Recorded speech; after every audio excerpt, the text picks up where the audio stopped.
Sí, la belleza es digamos, el motor primero, por decirlo en términos clásicos, que vincula al individuo, lo que siente, lo que experimenta, sus propios sentimientos, con ese entorno magno, que es infinito, que es la naturaleza.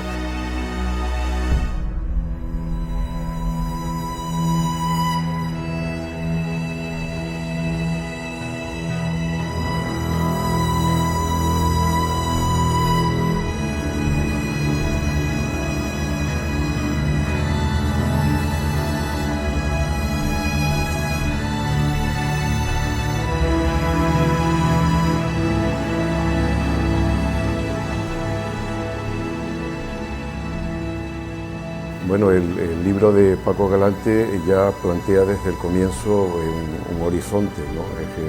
Desde luego César Manrique, un lugar, un territorio concreto, Alía, Lanzarote, y el concepto de belleza. Creo que desde esa perspectiva Paco Galante abre una serie de posibilidades que permiten entender la obra de Manrique, su propia personalidad y también su acción en el propio territorio.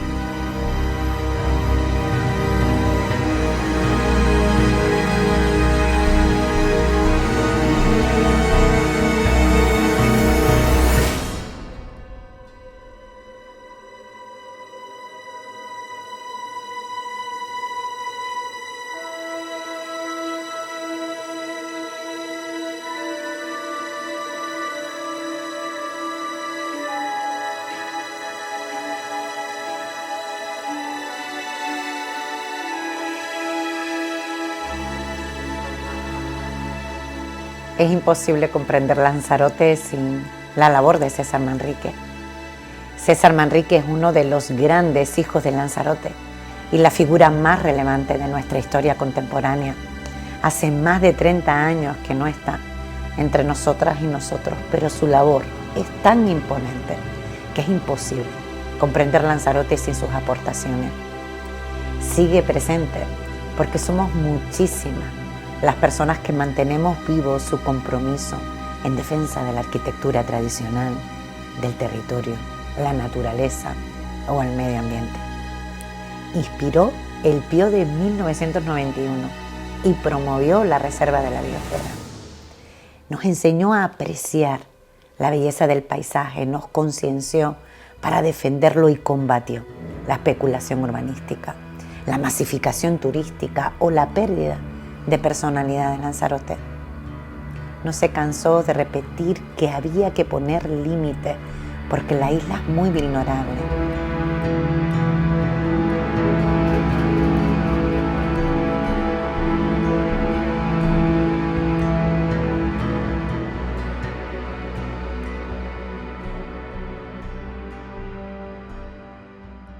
Manrique, pues el que traza como, digamos, su propio camino en las decisiones que va haciendo, ¿no? Primero en su formación en la isla, su relación con algunos, en fin, con algunas figuras, pero también cierto conocimiento de lo que ocurre en el espacio artístico insular. Luego en Madrid, conectando con el momento, digamos, de expansión de una nueva pintura, de un nuevo arte, ya relacionado con el informalismo o con otro tipo de experiencias, ¿no? Y luego esa decisión vital, fundamental, que es el viaje a Nueva York, ¿no? Que se plantea pues ya en los 60, ¿no? Cuando llega Manrique a Nueva York, lo hace un vitalista, en fin, radical, que así es el personaje. Se integra o trata de integrarse, ¿no? O de moverse en medio de la gran ciudad que es Nueva York en los años 60, con múltiples horizontes que le resultan enormemente atractivos, ¿no? Se relaciona obviamente con gente del expresionismo abstracto. Digamos, su visión de lo que es el propio territorio insular a la larga va a venir marcado por esto, porque bueno, los expresionistas abstractos están trabajando en el ámbito matérico, en el ámbito también un poco ciertamente trascendente, a veces muy próximo, muy gestual, a veces muy corporal, y bueno, y ahí hay de todo, ¿no? Desde Rothko a Pollock, ¿no? Y con algunos de ellos se relaciona y habla además sobre ellos, ¿no? tiene contacto con Valar, con un cubano que se mueve, que es un artista que todavía vive en Madrid, que es extraordinario, ¿no? Y que se mueve muy bien en el ambiente neoyorquino, y va conociendo otros espacios, ¿no? El otro componente, el gran componente, es el arte pop, el pop, ¿no? Él tiene contacto con Warhol, con el círculo, digamos, pop, ¿no? Y bueno, pues en esa especie de doble horizonte, pues va a ir germinando toda una idea de lo que podrá ser su propio arte y lo que podrá ser luego su acción sobre la isla de Lanzarote, ¿no?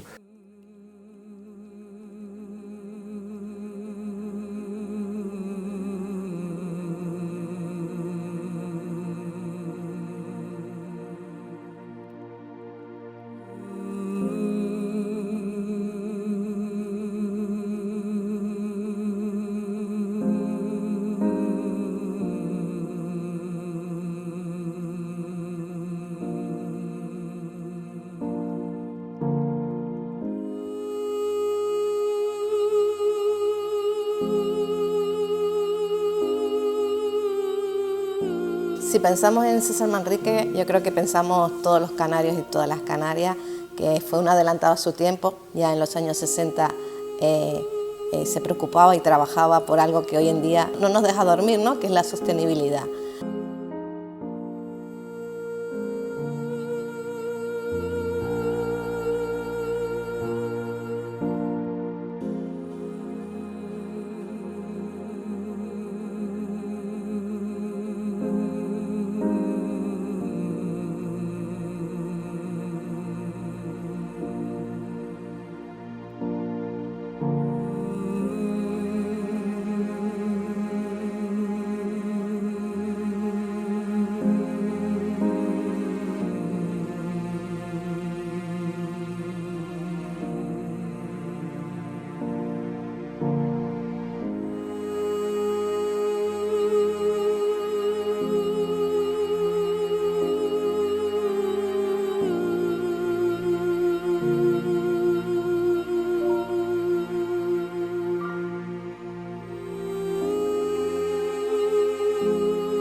Creo que de Manrique todos los lanzaroteños lo tenemos interiorizado. Yo creo que lo que consiguió César Manrique, ya no solo como artista, sino como creador de muchísimos espacios, fue la capacidad que tuvo de hacer de su sociedad, o que la sociedad lanzaroteña interiorizara sus valores, ¿no?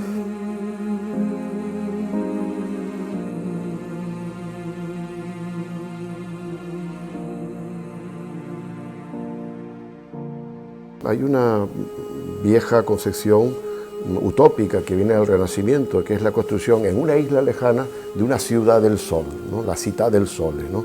Donde todo es armónico, donde todo es perfecto, donde se da todo tipo de conocimientos, ¿no? En el espacio de Manrique se trata de construir una especie de ciudad, ¿no? Utópica, ¿no?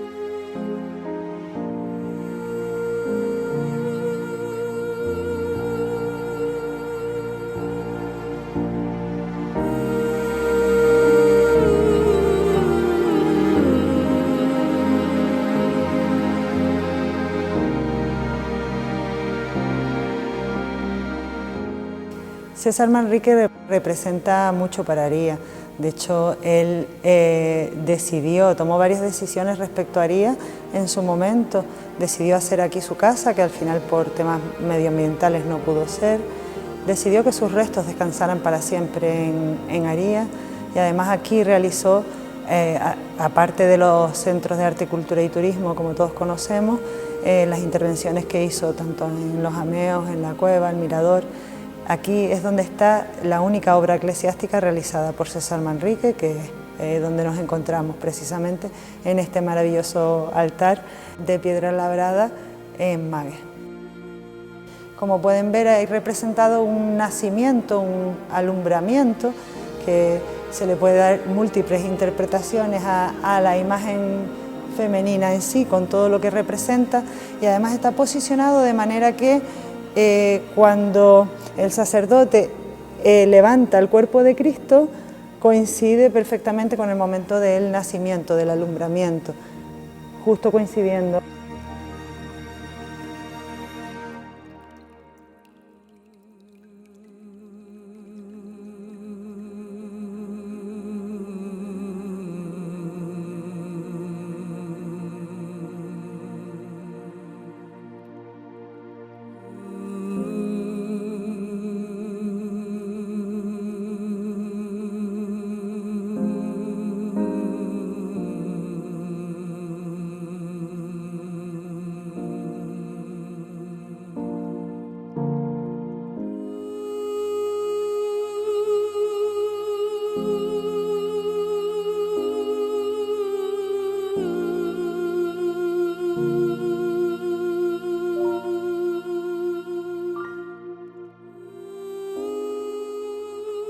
Paco Galante señala que en su perspectiva sobre Lanzarote, en su forma de interpretar Lanzarote, se mueve en un territorio de elementalidad. Él habla de Bachelard y de algún otro, ¿no? Sí, apunta hacia las cuestiones más elementales a la hora de imaginar un Lanzarote, y lo hace a través de una visión del agua, del fuego, de la tierra, ¿no? Del aire, ¿no? Del viento, ¿no? Con elementos realmente de, digamos, de una cosmovisión muy primigenia, ¿no?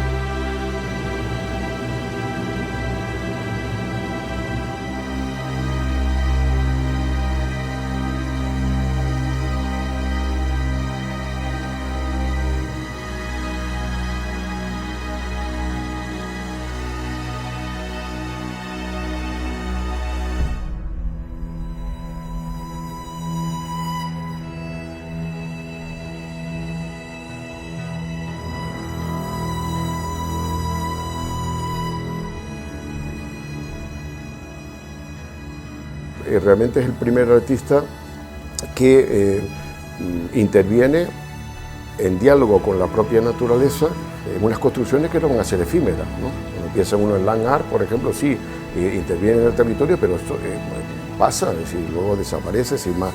La intervención de Manrique va a ser perdurable, ¿no?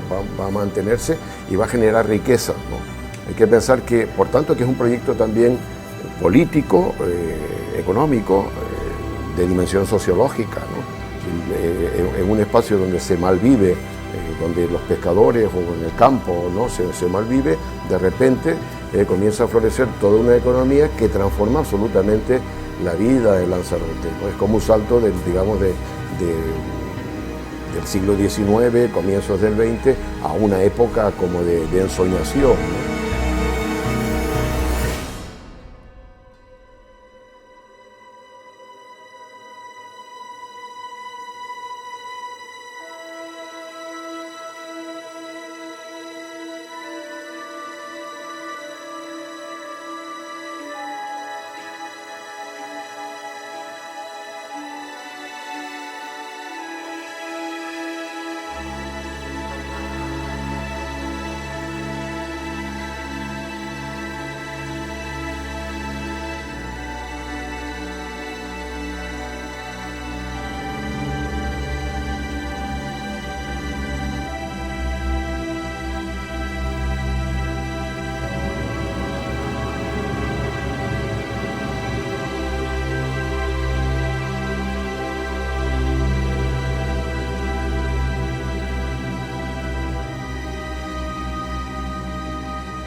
pero va a construir un orden, ¿no? Un orden absolutamente con perfiles muy precisos en Lanzarote, ¿no? Con cada lugar, con la intervención en el espacio de los volcanes, con carreteras precisas, va a construir todo un territorio, antes señalaba el término de geometría, no le va a dar una dimensión ordenada, le van a ordenar el territorio. Por cierto, con apoyo de políticas de ordenamiento del territorio proyectadas desde el Cabildo, ¿no? ¿Qué es lo que ocurre con eso? Que claro, es el momento también donde se despliega el turismo de masas, donde los turistas empiezan a llegar en masa a Lanzarote a través del aeropuerto, básicamente, y todo esto comienza en efecto a convertirse en el paraíso perdido, ¿no? Comienza a ser el paraíso rescatable, el paraíso al que se puede llegar. Y claro, cuando eso ocurre, se despiertan numerosas antenas, digamos, poéticas en el ámbito, digamos, europeo, o en fin, a la gente que vive en Berlín, o que vive en América, o que vive en diversos lugares del mundo, las grandes cosmópolis. Dice, bueno, pues hay un espacio natural al que podemos llegar, ¿no? Hay toda una especie de ensoñación que tiene que ver con el espíritu, digamos, primero del sueño, de ensoñación de Manrique, ¿no? Que lo transmite, que lo comunica también a través de los medios de comunicación, claro.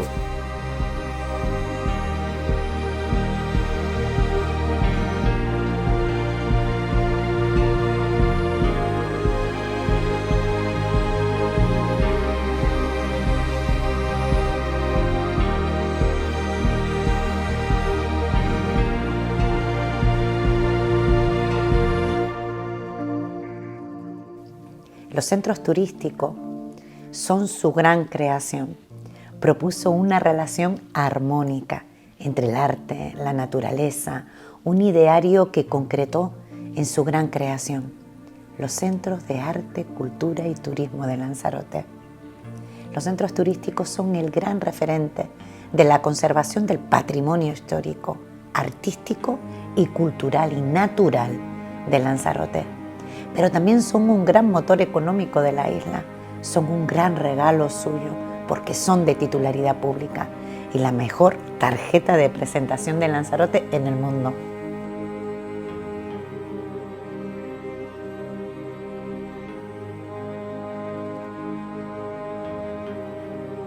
Manrique estaba viviendo en Estados Unidos, en Nueva York, inmerso en lo que era la riqueza y la potencia cultural desde el punto de vista artístico y desde el punto de vista de las grandes sensibilidades que persiguen a la humanidad en el buen sentido de la palabra desde esa fecha, el ecologismo. No olvidemos que se acababa de publicar en 1962 el libro de Carson, La Primavera Silenciosa, un libro profético de qué es lo que estaba pasando en la humanidad ya, y además estaba en marcha también una potente sensibilidad ecologista, feminista y pacifista, ¿no? Como consecuencia de la guerra del Vietnam.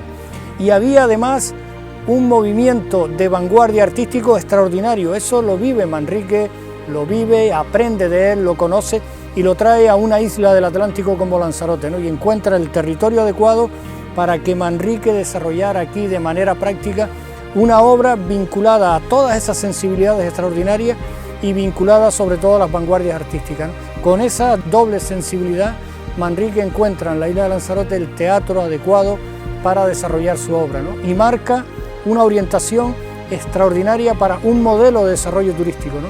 Ya dice cómo tiene que ser el modelo de desarrollo turístico en un espacio tan singular, tan extraordinario como la isla de Lanzarote.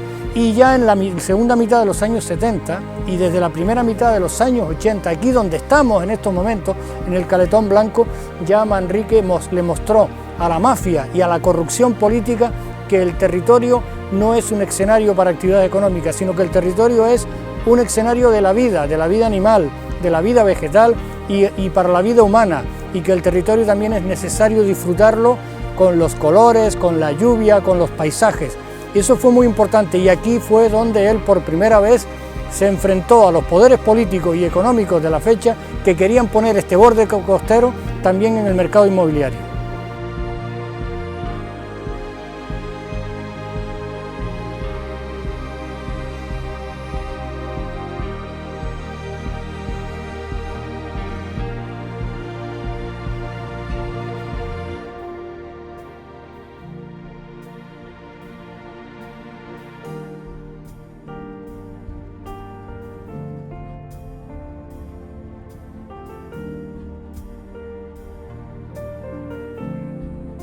una de las cosas más importantes es resaltar lo que fue capaz de conservar y trasladar a futuro. El mantener todas las casas blancas de la isla, que es algo característico, lo creó él, no, pero fue capaz de conservarlo y que la sociedad lanzaroteña entendiera que eso había que trasladarlo, mantenerlo y conservarlo, y eso es fundamental, ¿no? Y yo creo que ese legado en él, que pongo el ejemplo de esas casas blancas, como fueron muchas, ¿no? De intentar mantener la agricultura pues tradicional, es decir, su legado evidentemente está impreso en muchísimas facetas de esta isla y no solo muchas veces en los espacios materiales que vemos, sino en esa capacidad de transmitir valores y de lo que hablaba, de lo inmaterial, ¿no?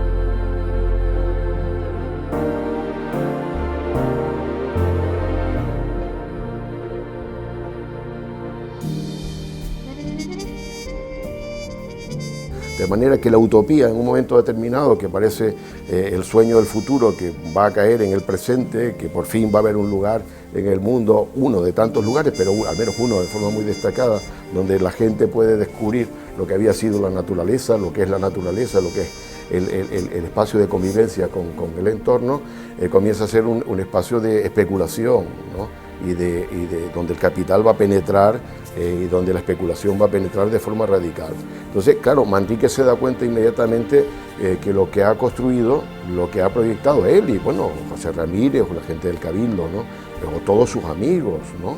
Se van a dar cuenta de que, bueno, de que esto que se ha construido, que parece por fin un punto de equilibrio en medio de un tiempo absolutamente enloquecido, que es el nacido después de la Segunda Guerra Mundial, después de la Guerra Española, de la Guerra Civil Española, ese espacio de equilibrio y de vivencia muy especial, pues comienza a ser amenazada, pero es que está en el proyecto mismo, en la raíz del proyecto mismo estaba implícito, y comienza todo el proceso de especulación. Digamos, cualquier utopía tiene detrás una contrautopía e inmediatamente comienza a reaccionar Manrique, ¿no? También de forma intuitiva, porque claro, el proyecto de Manrique, la consecuencia final es normal que después de semejante sueño llevado a cabo o planteado en un tiempo histórico real, tuviera luego unas consecuencias un poco más complejas o que trajeran cierto desastre, ¿no?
Manrique crece y crece y crece a medida que nos alejamos de él, por así decirlo, ¿no? Es como el personaje que se va, que lo veíamos pequeñito, pero que cuanto más se aleja, más crece, más grande se hace, ¿no? Y claro, hoy es que todas las especulaciones, destrucciones de la naturaleza, intervenciones en el territorio que se dan en Lanzarote, que se siguen dando en Lanzarote, como ha denunciado Paco Galante, ¿no? O la propia fundación César Manrique ha mantenido ahí, digamos, ha mantenido justo esa herencia del último Manrique, ¿no? Sí, bueno, en fin,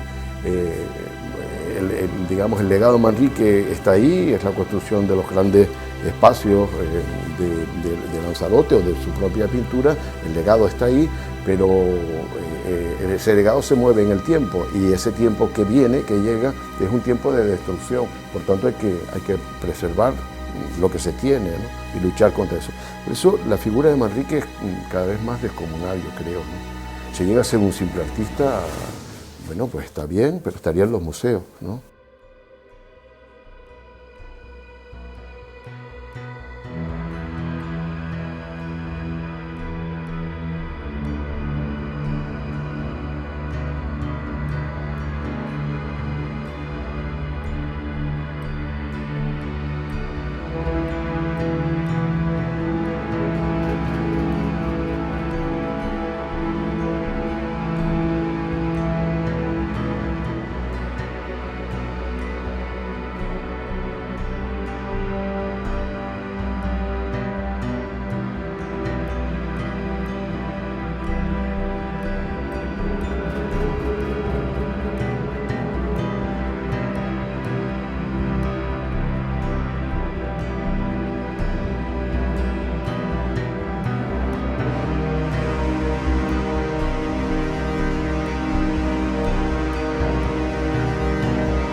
Cuando el profesor Francisco Galante nos propone darle la medalla de honor a título póstumo a César Manrique, pues el Consejo de Gobierno al unísono dijo que sí, ¿no?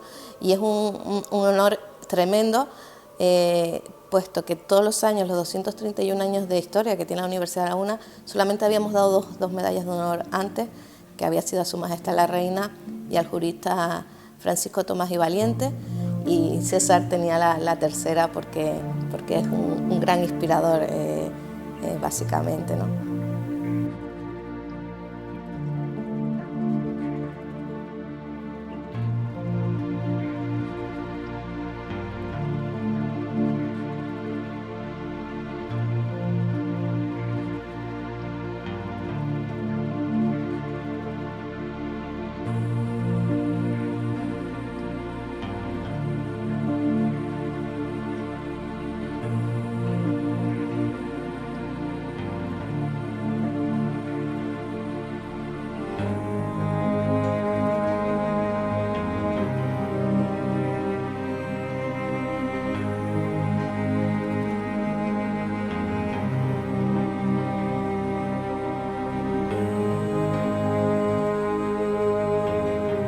César Manrique es nuestro mejor activo, el más valioso y el que debe seguir orientando nuestra senda hacia el futuro, junto con la naturaleza volcánica de la isla y un paisaje agrícola único, modelado durante siglos por la mano de los hombres y mujeres de esta tierra.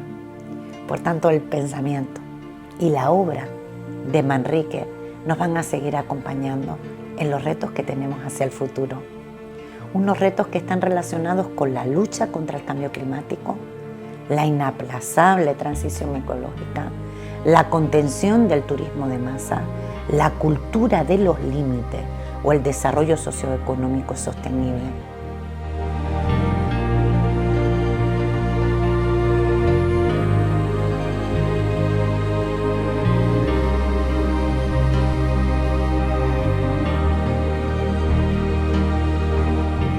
¿Qué significa Manrique hoy en Lanzarote y en Canarias?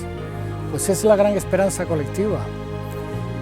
Es la gran esperanza colectiva por una cuestión muy elemental. En las calles, en las plazas, allí donde hay un atisbo de movilización, de nueva movilización, bien sea en La Tejita, en Cuna del Alma, en Chira-Soria, en Fuerteventura, en Lanzarote, siempre se escucha la voz de Manrique, los audios, las palabras de Manrique que dijera durante los años 70, durante los años 80. Es la gran esperanza, y Manrique también es la gran denuncia para el aparato político y empresarial, que han estado utilizando en los últimos 30 años el sosteni bla bla bla, diciendo de que iban hacia un modelo de desarrollo sostenible, diciendo de que respetaban que Lanzarote fuera reserva de biosfera y diciendo que respetaban el mandato de Manrique a través de su obra y a través de su modelo, de lo que él consideraba que debería ser el modelo de desarrollo turístico.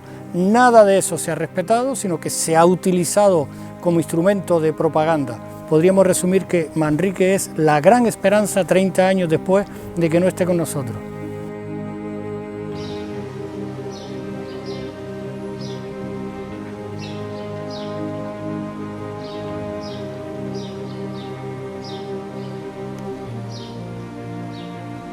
Yo creo que el libro es oportuno, muestra visualmente lo que es la obra de Manrique, estudia cómo Manrique se movió y se interrelacionó con espacios diversos, con Brasil, México, Venezuela, Estados Unidos, en fin, diversos lugares, Europa. Conoce muy bien las coordenadas, digamos, estéticas en las que se movió Manrique, pero también lo que supuso el proyecto que se ha vuelto cada vez más amenazado, ¿no?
Y su mensaje está muy vivo, y algo que a mí me consuela y me alegra es saber que un grupo de alumnos y alumnas de la Universidad de La Laguna pidieron, alumnos y alumnas que no convivieron y que han aprendido de su vida, de su activismo y de su arte a través de, que se lo han contado a través de los libros, pues pidieron que nuestro aulario se llamara Aulario César Manrique. Es una solicitud de gente joven que son los que quieren cuidar y transformar nuestro territorio.